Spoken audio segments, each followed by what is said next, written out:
ఈరోజు ముద్రగడ పద్మనాభం గారు అమరులైనప్పటికీ కూడా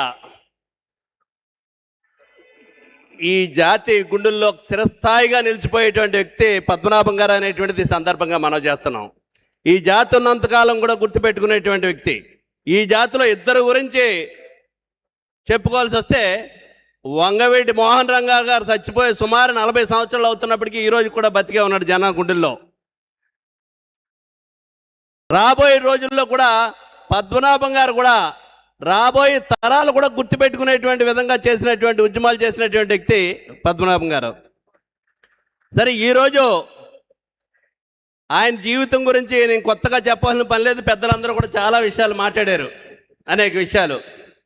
తనకే నష్టం జరుగుతుందని తెలిసినప్పటికీ కూడా అన్న మాటకు నిలబడిపోయేటువంటి వ్యక్తి పద్మనాభం గారు అనేటువంటిది మనందరికీ తెలుసున్న విషయమే. అయితే ఇక్కడ జేఏసీ నాయకులు అనేక విషయాలు చెప్పారు. నేను పెద్ద లోతుగా వెళ్ళవలసినటువంటి పని లేదు, కానీ ఆయనకి ఆత్మ శాంతించాలనేటువంటి ఉద్దేశంలో వచ్చినటువంటి వేలాది మంది ఎవరైతే ఉన్నారో ఆయన నిజంగా ఆయన ఆత్మ శాంతి చేకూరాలంటే డబ్బు ఇస్తేనో లేకపోతే పదవులు ఇస్తేనో సంతృప్తి చెందే వ్యక్తి కాదు ఆయన. డబ్బుతోటో పదవులతోటో సంతృప్తి చెందే వ్యక్తి కాదు. ఆయన అనుకున్నటువంటిది నెరవేరినప్పుడు మాత్రమే ఆయన ఆత్మ శాంతించేటువంటి వ్యక్తి. ఆయన ఆత్మ శాంతి చేకూర్చడం కోసం మీరు జేఏసీగా ఉన్నటువంటి మీరు కానీ పార్టీలకు అతీతంగా ఉన్నటువంటి నాయకులు కానీ భవిష్యత్ కార్యక్రమం ఏంటి అనేటువంటిది నిర్ణయించవలసినటువంటి బాధ్యత మనందరి మీద ఉంది. ఏదో ఆపదలో ఉన్నారు కదా, ఇటువంటి సందర్భంలో వచ్చే 2 మాటలు మాట్లాడేసి నివాళులు అర్పించేసి వెళ్ళిపోతే ఆయన ఆత్మ శాంతించదు. అది మనకి ధర్మం కూడా కాదు. ఆయన గురించి మాట్లాడదలుచుకున్నప్పుడు ఆయన ఏ కార్యక్రమం గురించి అయితే ఉద్యమం తీసుకున్నాడో అది నెరవేర్చాలనేటువంటిదే అప్పుడు మాత్రం ఆయన ఆత్మశాంతి ఉంటుంది. దానికి ఒక డేటు మమ్మల్ని ఇమ్మంటే మేము ఇస్తాం, లేదంటే మీరు నిర్ణయించి మీరు ఎక్కడికి రమ్మంటే అక్కడికి మేము వస్తాం. ఏ విధంగా దాన్ని ముందుకు తీసుకెళ్ళాలనేటువంటి ప్రణాళిక మాత్రం మీరు ఇక్కడ మాట్లాడినటువంటి జేసీ అని చెప్పేటువంటి నాయకులందరూ కూడా ఆలోచన చేయవలసిందిగా మనం చేస్తున్నాం. దయచేసి మనం అందరం అన్ని పార్టీల్లో ఉన్నాం. మనం కులంలో పుట్టాం కానీ పార్టీల్లో పుట్టలేదు. మన ఈ విషయాన్ని మాత్రం అందరూ గుర్తుపెట్టుకోవాలి.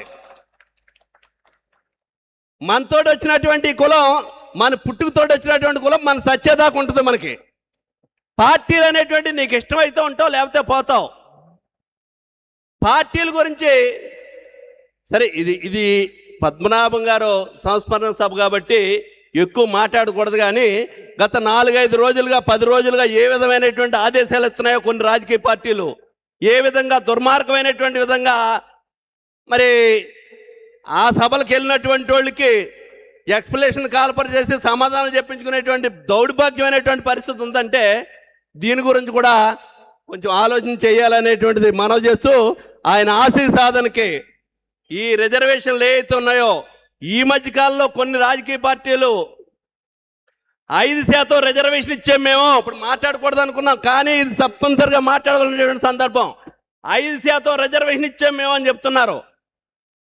బీసీ రిజర్వేషన్ ఇచ్చామని 5% చెప్తున్నారు. ఈడబ్ల్యూఎస్ రిజర్వేషన్ ఇచ్చామని 5% చెప్తున్నారు.